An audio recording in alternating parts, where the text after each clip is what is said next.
अस्सलाम वालेकुम। SM news के साथ मैं हूं इश्तियाक अली। खबरों का सिलसिला बढ़ाते हुए खबर शामिल करते हैं चूनिया से। थाना सिटी चूनिया पुलिस की बड़ी कार्रवाई। ट्रक की तह में 100 मन बजरी और मिट्टी छुपाकर राइस मिल मालकान को करोड़ों रुपए का चूना लगाने वाले 8 अफराद गिरफ्तार। हमारे नुमाइंदे इरफान अशरफ की रिपोर्ट के मुताबिक एसएचओ थाना सिटी चूनिया मोहम्मद असलम भट्टी ने अनोखा फ्रॉड करने वाले ग्रुप को गिरफ्तार कर लिया। फ्रॉड करने वाला बैनुसबाई गैंग थाना सिटी की हदूद में राइस मिल मालकान को करोड़ों रुपए का चूना लगा चुका था।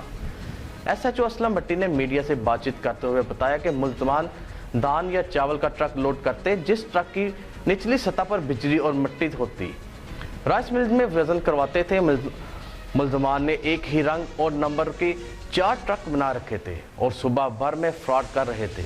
धान या चावल वाले ट्रक को जल्दी से अलहदा करते और दूसरे ट्रक का वजन करवा लेते थे।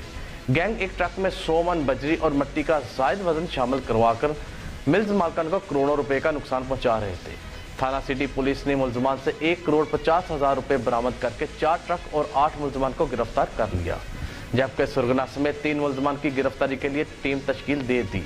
बेहतरीन कारकर्दगी पर डीपीओ कसूर ने एसएचओ थाना सिटी चूनिया मोहम्मद असलम भट्टी और उनकी पूरी टीम को शाबाश दी।